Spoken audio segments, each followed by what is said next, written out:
Thank you for coming and thank you for your submission. Perhaps if I can ask each of you to identify yourselves and tell us a bit about your organisation. Yeah, my name is Morrie Jarpata Ryan. I'm a Gurindji, Stolen Generation. I come from Wave Hill in the Northern Territory. I've been a school teacher. I'm now working as a deputy of the Stolen Generations in Darwin. Thank you. Pat McIntyre is my name. I'm a barrister from Darwin, and I've worked with the Stolen Generations in their attempt to prepare submissions to this hearing, and in particular to help them get across the submissions from other organisations and to work out how they might like to respond to some of that material. Thank you, Mr McIntyre. And Ms Tillmouth, you're here as a support, is that right? Thank you very much. Can I invite you to speak to your submission? Firstly, what I'll do is, and I'll let Pat talk to our submission, I'd like to acknowledge the TOs of Sydney and the surrounding areas. And secondly, I'd like to pay my respects to all the Stolen Generations and the families of the 600 children in the Northern Territory currently in custody. I'll ask Pat now to speak on our submission on behalf of the Stolen Generation. Thank you very much. Thank you.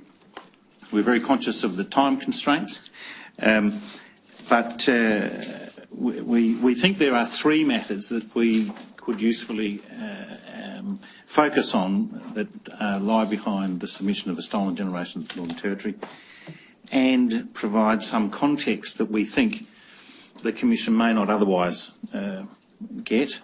And we say these three things with respect in particular to the Northern Territory. We think from our experience of what else the Commission's had that some of these things will resonate elsewhere, but we think they have a particular context up there. The first thing is, and Mr Ryan will speak to the first two of these things and briefly, and then I'll speak to the third. The first thing is that we want the Commission to appreciate that there are currently 1,000 and increasingly more children in the Northern Territory who are currently in protective custody under the current scheme that's operating there for the protection of children. Of those over 1,000 people, we estimate about 600 of them are Aboriginal children from remote communities in the Northern Territory. The Commission will be aware of some of the statistics that have been included in the submission from the Northern Territory Government. We will speak to those briefly later. So the first thing is it's still happening because there's been widespread press releases and other public information about the prosecution of people into whose care some of those children have been presently placed. So that we're trying to say clearly today that the problem is an ongoing problem, and you'll hear from what we're going to say later that we would submit against the ideas of a closed system in terms of redress, because we say that the victims of child sexual abuse, whilst children have been taken into protective custody in the Northern Territory, is a continuing problem. So that's the first, it's still happening.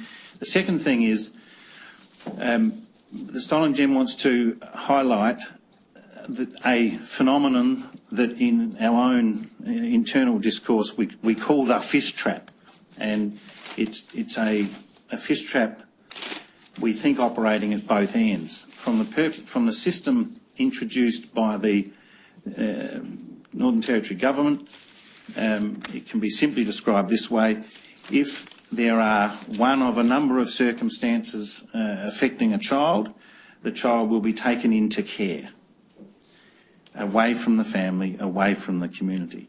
But the child will not be placed back with the family and the community unless there is effectively a green light on a long list of circumstances.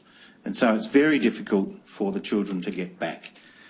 So that's the fish trap issue. That is a particular matter of concern to the stolen gens, particularly in the Northern Territory, because that was their experience. So, and then thirdly, there are some perhaps more legal submissions that I'll finish up with that have to do with what a redress system might look like. So I'd like to ask Mr. Ryan to speak to the first two of those. Okay, to you commissioners, as the lawyer said, it's still happening today, and it's got to stop. All right, it's got to stop. What happened now, presently, happened in our lifetime. I'm 67. I can tell you exactly what's going to happen to these 600 Aboriginal children that are in police custody today. Some of those children will be abused. Now, they're in the care of who? What's happening here now is this. They will lose their culture. They will lose their identity.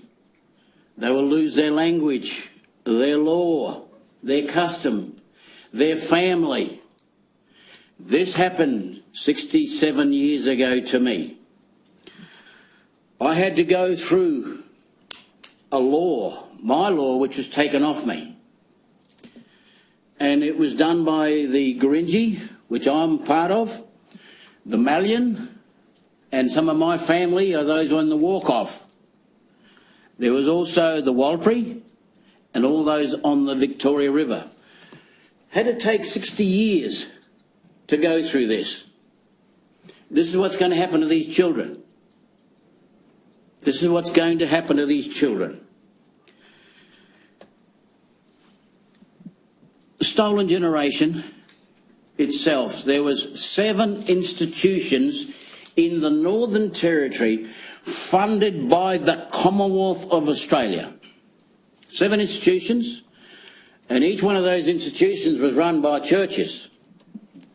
This is where the fiduciary of care, those kids were molested, many of them. I'll pass you back to Patrick. Thank you. I was talking to Mr. Ryan yesterday about the subject to which he's just referred, and he told me a story that happened to him and his family in recent months. And Mr. Ryan would like to tell that story of what happened to his sister. That's right. My sister has had her grandchildren removed from her. You've got to tick these boxes. I'm afraid that those children may be sexually abused later on, but all that. What's happened is, how do you explain to people who don't know, in this room here, about what actually happened? People are denied the existence of the stolen generation. People now, my people are confused. There's 600 children, Aboriginal children, and they're all got families. They will lose everything that I've said to you here today. My sister has gone to court for her grandchildren because we do know about all this other stuff that's happening to us. But when is this going to stop? When is the law going to do something? When is the system going to do something? People deny it even happened. I'm in front of you. This lady's in front of you. It happened. Truth being denied. I always believed that you could get justice out of the justice system. I still do. Shit, hang on a minute. Stay there. It's all right. Hang on a minute. I'll go now. I'll go now.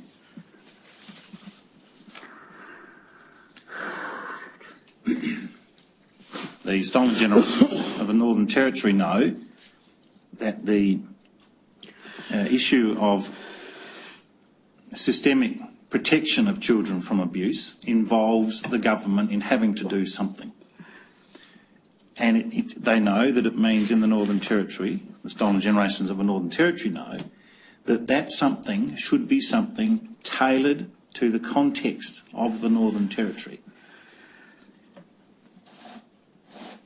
And they've asked me to say this. This organisation on its own does not purport to know what the answer is. No more than it purports to know what the answer to redress is. What it wants to submit, though, is that redress has to at least include three things. An element that is therapeutic, an element that is monetary, and an element that is organisational. Let me start with the last of those.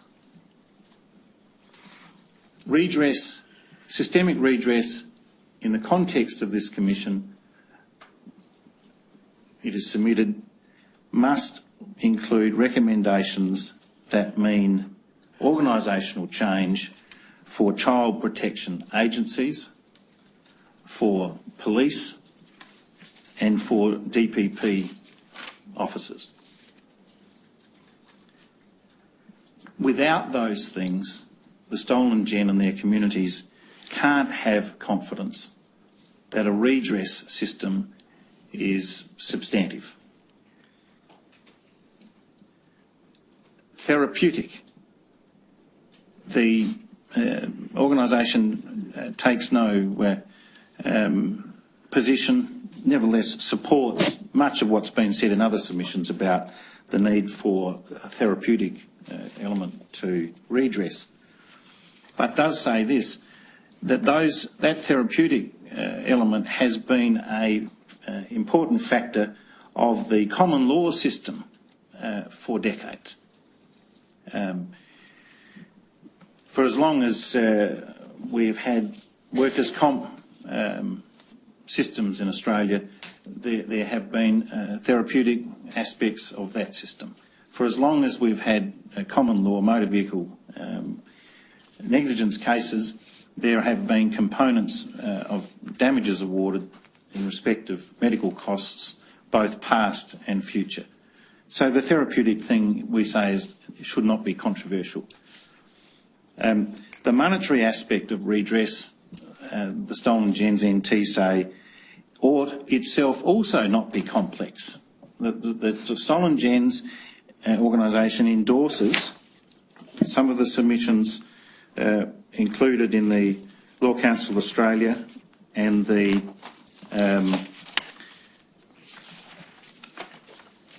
Australian Lawyers Alliance in this respect. In fact, we want to put it on record today that the Stolen Gen Northern Territory endorses paragraphs 10 to 16 of the submission of the Law Council of Australia. I won't read them out for time purposes. It endorses paragraph 32 and paragraphs 57 to 80 of the submission of the Australian Lawyers Alliance, and the Commission will be familiar with what those things mean. They pick up a lot of topics like limitations of time, vicarious liability. I won't go into detail, but I've identified the paragraphs, they'll speak for themselves.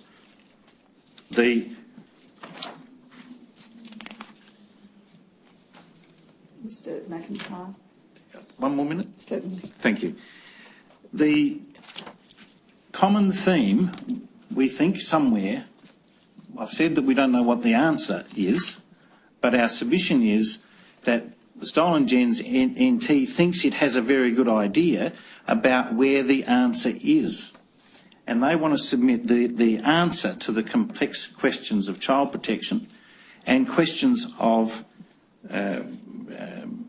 the way that system is letting Aboriginal people in Northern Territory down. We think the answers lie in the grass and on the soil in places like Gallawinku, Utopia, Karkarinji, Santa Teresa and the other communities from which the 600 children have come.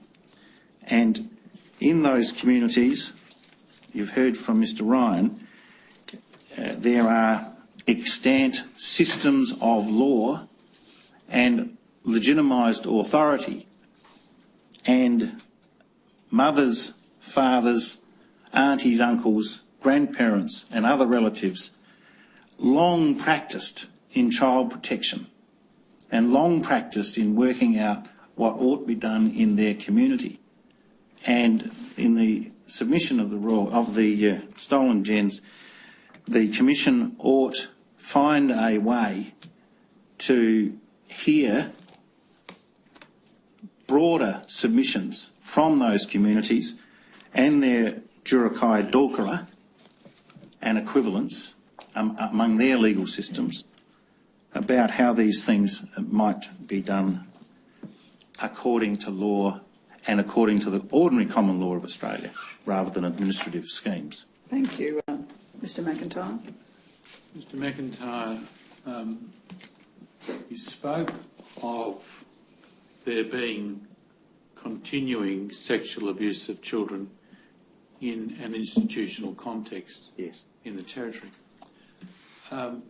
We would be interested to know what that conclusion is based upon. Yes. Are you speaking of police work which has led to prosecutions, or are you speaking to other knowledge? No, I'm speaking to the former. Sorry, to the public police prosecutions. Police prosecutions. Yes. I'm not familiar, as I sit here, with the level of prosecution that's occurring. Are there multiple cases that you know of that are occurring? Multiple victims. I'm not sure necessarily the extent of multiple offenders. I don't know the answer to that. Right. And are we talking about in the cities or towns or remote locations? We're talking about out-of-home care. So out-of-home care in metropolitan Darwin. Right. Yes. So are you able to help us with an understanding as to whether or not the foundation for the problem is isolated, or whether there are systemic issues? In our submission, there is a systemic issue in the sense that historically the sexual abuse of children that have been taken from their families has occurred where there has been a disconnect between the law and culture of the communities from whom the children have taken, and no way for the children to properly complain about what's happened to them. And it's our submission that the current scheme suffers from those same deficiencies. And so we say systemically there is a design fault in the child protection system in the Northern Territory. Have those who you represent taken this issue up with the government in this way, in this context? Not beyond the preparation for submissions here. Yes, very well. Thank you. Mr McIntyre, the prosecutions you're referring to, do they relate to contemporary sexual assaults or more historic sexual assaults? Contemporary. Thank you. Yes. I have a question to you, please, from Commissioner Murray, Mr Ryan and Mr McIntyre. I gather from page 2 of your attachment A that you were encouraged by the reaction of the barrister representing the Commonwealth statements in case study 17 to matters of redress. I assume you've now had a look at the Commonwealth Government's submission to this public hearing. Yes. Would you please tell us what your reaction is to that in the light of your earlier encouragement that I referred to? Thank you, Commissioner. The encouragement is arose from a contrast between that statement made in September and what appeared at the time to have been a very fierce resistance to the possibility of civil liability on the part of the Commonwealth. And so some encouragement was taken from that statement. It's not, I don't want to overstate the encouragement, it was a step forward that the association would say, but it now has to be, when one reads what was actually said, it doesn't, it leaves a lot to be desired. It still leaves it, the statement still leaves it the obligation on any particular claimant or plaintiff to prove that they come within the general terms of that acknowledgement. So in terms of the law, it doesn't advance things a whole lot. The Commonwealth's submission to this hearing is again disappointing and consistent, unfortunately, with the Commonwealth Government's response to the Children are Sacred report's recommendation that there be a national scheme. And the Commission will be aware that after that historic Royal Commission last century, ultimately an administrative scheme was the subject of a bill that was placed in the Commonwealth Parliament, which lapsed in 2010. So the Children of Sacred, sorry, the Stolen Generations of the Northern Territory are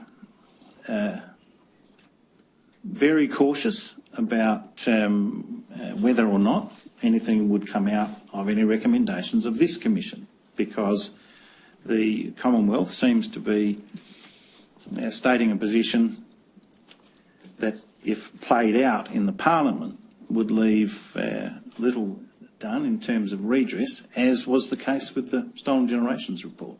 So whilst there is a step forward in the words said in September, Stolen Gens certainly aren't satisfied with what's been said thus far by the Commonwealth. Thank you.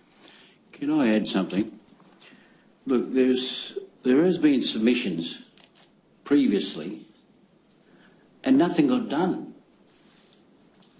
It gathered dust on the shelves of Parliament House and it was blocked, it stopped in 2010. We're the most researched race of people on this planet. And what we believe in is having justice, but there's justice and there's just us. We're not getting it. We, the Aboriginal people of this country, give this nation its wealth, its resources, and everything that goes with it. And what do we get back? We get closed down communities. All right? That's coming from the heart here. I'm not afraid of anybody. I'm not even afraid of this system, because it hasn't done the right thing. But I do expect something to come out of this. I don't want to come here again next year and see nothing out of it. All right? You people, like the commissioners, it should go to the law. It should go to the law, not anybody else. And I'll leave you with this, that you commissioners need to go to some of these communities, spend a bit of time there with these families now. Jill, remember, 600. Just to leave you with that, 600. Thank you. Thank you very much, Mr. Ryan. Mr. Ryan, I'm sure you appreciate that the role of the Royal Commission is to make recommendations. Whether those recommendations are taken up, I'm sure you appreciate, will be a matter for others in due course. Yes. But you can be assured, all of you, that we greatly appreciate what you've told us today, and thank you very much for your submission. We we will, along with all of the submissions that we've received, give careful consideration to what our recommendations should be, both to government and to institutions going forward. Thank you. Can I say one thing? I do believe in the system, but will it happen in my lifetime? Thank you. Thank you indeed.